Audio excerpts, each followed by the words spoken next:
আলহামদুলিল্লাহি ওয়াসসালাতু ওয়াসসালামু আলা রাসূলিল্লাহ আম্মা বা'দ। আলহামদুলিল্লাহ। প্রিয় বন্ধুগণ, শুকরগুজার হচ্ছি মহান রবের, যিনি আমাদেরকে ঈমান নামক মহান দৌলত দান করেছেন। আলহামদুলিল্লাহ। প্রিয় বন্ধুগণ, সমাজে বিরাজমান পরিস্থিতি হলো আমাদের কারো মাঝে ভালোবাসা, সম্প্রীতি, মহাব্বত নেই। অধিকাংশ মানুষের মধ্যে ভালোবাসা নেই।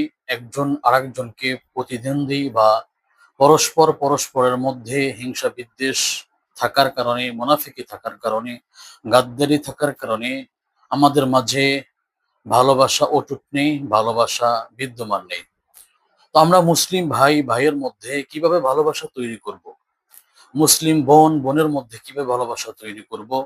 মাতা পিতা সন্তানের মধ্যে ভালোবাসা কিভাবে তৈরি করব? প্রিয় বন্ধুগণ, হাদিস এবং কোরআনুল কারীম আমাদেরকে যে শিক্ষা দীক্ষা দিয়েছে, এগুলো যদি আমরা ফলো করি ইনশাআল্লাহ, আমাদের সমাজে ভালোবাসা তৈরি হবে ইনশাআল্লাহ। আমাদের আত্মীয় সম্পর্ক বজায় থাকবে ইনশাআল্লাহ। প্রতিবেশীর সাথেও মহাব্বত তৈরি হবে, অর্থাৎ সকলের সাথে আমাদের মহাব্বত তৈরি হবে ইনশাআল্লাহুল আজিজ।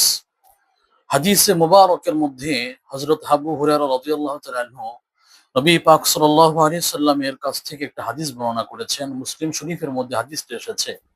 নবী পাক সাল্লাল্লাহু আলাইহি সাল্লাম বলেন, লা তাদখুলুনাল জান্নাতা হাত্তা তু'মিনু ওয়া লা তু'মিনু হাত্তা তাহাব্বু। আওয়ালা আদুল্লুকুম আলা শাইইন ইযা ফাআলতুমুহু তাহাব্বাবতুম আফশুস সালামা বাইনাকুম আও কামা ক্বালা আলাইহিস সালাতু ওয়াস সালাম। কোরআনুল কারীমে সূরা নিসার ৮৬ তম আয়াত এসেছে। আল্লাহ পাক বলছেন, ওয়াইদা হুয়িতুম বিতাহিয়্যাতিন ফাহাইয়্যু বিআহসানা মিনহা আও রুদ্দুহা। সাদাকাল্লাহুল আযীম। প্রিয় বন্ধুগণ, কোরআনুল কারীম বলছে, তোমাদেরকে কেউ যখন সালাম দেয়, তোমরাও তাকে সালাম দিবে। সে যেই পরিমাণ মোবারক বাক্য অথবা উত্তম বাক্য বলবে, তুমি তার চেয়ে একটু বেশি বাড়িয়ে সালামের জবাব দিবে। যদি না পারো, সে যতটুকু বলেছে ততটুকু তুমি বলবে। অর্থাৎ আমাদের পরস্পরে মহাব্বত ভালোবাসা তৈরি করার জন্য সবচেয়ে বেশি ইম্পর্টেন্ট হলো পরস্পর যখনই আমরা দেখা করব, পরস্পর যখন আমাদের মোলাকাত হবে, দেখা সাক্ষাৎ হবে, তখনই আমরা সালাম মুসাফা করবে ইনশাআল্লাহ। কোরআনুল কারীম বলছে, তোমরা যখন কারোর সাথে দেখা করবে তখন সেই পরিমাণ মোবারক বাক্য বা উত্তম বাক্য তোমরা বলবে। কেউ আমরা বললাম আসসালামু আলাইকুম, আপনি বলবেন বা আমি বলবো ওয়ালাইকুম আসসালাম ওয়া রাহমাতুল্লাহ। কেউ যদি বলে আসসালামু আলাইকুম ওয়া রাহমাতুল্লাহি ওয়া বারাকাতুহু, আপনি ততটুকু বলবেন আসসালামু আলাইকুম ওয়া রাহমাতুল্লাহি ওয়া বারাকাতুহু। কেউ যদি বলে আসসালামু আলাইকুম ওয়া রাহমাতুল্লাহ, আপনি বলবেন আসসালামু আলাইকুম ওয়া রাহমাতুল্লাহি ওয়া বারাকাতুহু। তবে এতটুকু খেয়াল রাখতে হবে, যে বাক্যগুলো হাদিস এসেছে ততটুকু আমরা সীমাবদ্ধ রাখবো ইনশাআল্লাহ। হাদিসের মধ্যে নবী পাক সাল্লাল্লাহু আলাইহি সাল্লাম বলছেন, তোমরা ততক্ষণ পর্যন্ত জান্নাতে প্রবেশ করতে পারবে না যতক্ষণ পর্যন্ত না তোমরা মুমিন হতে পারবে। প্রিয় বন্ধুগণ, আমরা সকলেই চাই জান্নাতের অধিবাসী হতে, আমরা সকলেই চাই জান্নাতে যাবো ইনশাআল্লাহ। তো নবী পাক সাল্লাল্লাহু আলাইহি সাল্লাম বলছেন, তোমরা ততক্ষণ পর্যন্ত জান্নাতে যেতে পারবে না যতক্ষণ না পর্যন্ত তোমরা ঈমানদার বা মুমিন হতে না পারবে। আর তোমরা ততক্ষণ পর্যন্ত মুমিন হতে পারবে না যতক্ষণ পর্যন্ত তোমাদের মধ্যে ভালোবাসা সম্প্রীতি তৈরি না হয়।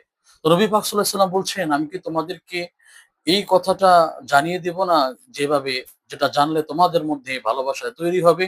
তো নবী পাক সাল্লাল্লাহু আলাইহি ওয়াসাল্লাম আবার হাদিসের মধ্যেই বলে দিচ্ছেন, তোমরা যখন পরস্পরে সালাম দিবে, সালামের প্রসার পুরো সমাজের মধ্যে বিস্তৃতি লাভ করবে, তখন তোমাদের মধ্যে ভালোবাসা সম্প্রীতি তৈরি হবে ইনশাআল্লাহ।